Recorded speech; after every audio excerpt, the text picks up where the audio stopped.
Thank you, David, so much for having me. It's a real honor and privilege to be here. So I have not the kind of typical entrepreneurial background. I started my career in government and politics. I worked in the Clinton administration, at the White House, the State Department, and the Treasury Departments. I worked in finance and private equity, and then I was at the UN for 3.5 years, where I was the Deputy Chief of Staff for the largest UN agency. And when I was at the UN, and really throughout my career, what really drove me along my career path was working on really hard, challenging problems with very smart people.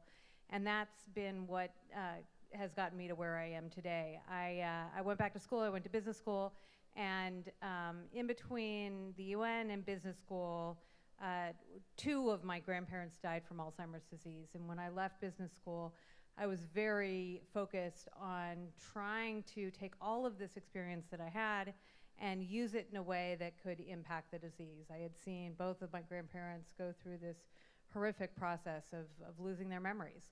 And it really drove me to start Neurotrack, and that was 6 years ago, and we've come a long, long way since then.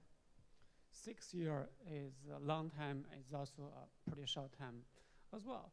So what do you visualize, like, I don't know, next 5 years or 10 years, what do you want to bring Neurotrack to?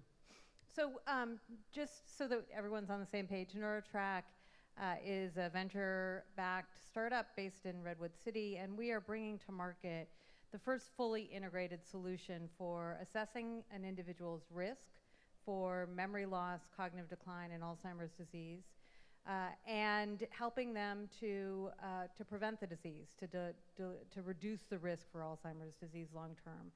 And what we're really trying to do is to educate people that the brain is an organ, like any other organ in your body. It's kind of seen as the last frontier in terms of research and innovation in many ways. But like any other organ, you can take care of your brain, and it's key to long-term healthy aging. So that's what we're trying to do at Neurotrack. In the next 5 years, we really want to change the paradigm around the way this disease and memory loss, generally speaking, is diagnosed and treated. So what are the global issues that Alzheimer is facing? What are the global issues? Yeah. Alzheimer's disease really is the greatest healthcare challenge of our generation. It's a pandemic. It does not discriminate across. Do you have any numbers, like what type of impact the Alzheimer's? Yeah, so it'll be the first disease in modern history that will bankrupt smaller foreign nations. It will bankrupt Medicare by 2050 if it continues to grow at the rate that it's at. And in terms of prevalence, by the time people reach age 65, 1 in 10 have the disease. By the time you get to age 80, 1 in 3 people have the disease. And by the time you get to age 85, 1 in 2 have it. So you think about how long people are living today, it's a real crisis. I see, got it. Where does the technology fit in the story? Just like you mentioned, we need to take care of brain as the organ, but what about the technology? So that's how we do it, is through technology. And that's one of the reasons why I was so excited to start this company, because I was on a search to really look for some sort of innovation that could really come at this disease from an entirely different angle.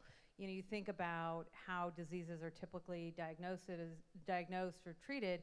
A diagnosis is through a biomarker, through a PET scan or a blood test.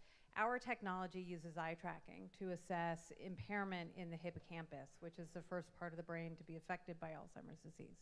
And then we treat it with a very novel solution, a digital therapeutic, which what we're learning about Alzheimer's is that it acts very much, in most of the cases, it acts very much like a chronic disease. And you can prevent it by modifying certain lifestyle factors around what you eat, and how you move your body, and how much sleep you get, and stress you're under, to prevent the disease. So we're taking technology and applying it to both sides of our solution. Oh, I didn't even know you can exercise to keep your brain. I don't know how to describe that. How's the market adoption? So let's see the concept. How is the worldwide adoption for such type of technology right now? It's been fantastic so far. We're approaching this challenging medical solution like, a technology company would, in that we will make the new platform available direct to consumer in the second half of Q2. We've had the test up there for people to take, and when we did originally run just a typical experiment to try to understand what demand would look like for our technology, we put the test up on our site. We ran some ads in English speaking countries, just a handful of them, and in less than 3 months we had 100,000 people sign up from more than 165 countries. We're now doing so that's, you think about digital health, that is the magic of digital health. And we're now doing a lot of work in Japan, specifically because of the aging situation there. So we really see ourselves as a global company solving a global problem. Just you mentioned Japan and the British. What about other markets who are doing pretty well? We're Japan focused and US focused now with our direct to consumer offering. We expect, to have users everywhere.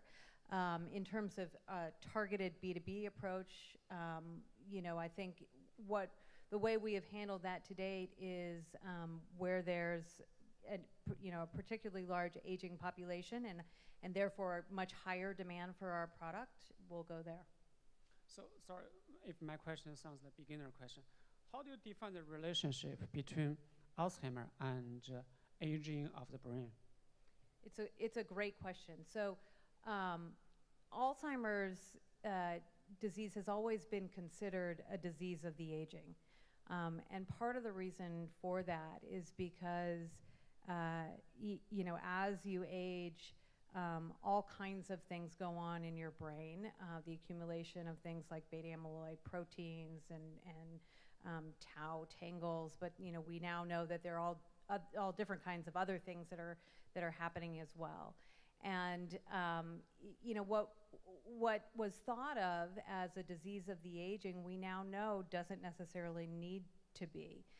If you take care of your brain, as we've talked about, Alzheimer's does not have to be kind of a normal or typical part of aging. Okay, great. So, when your company use a technology to solve Alzheimer, so how many % of your focus is on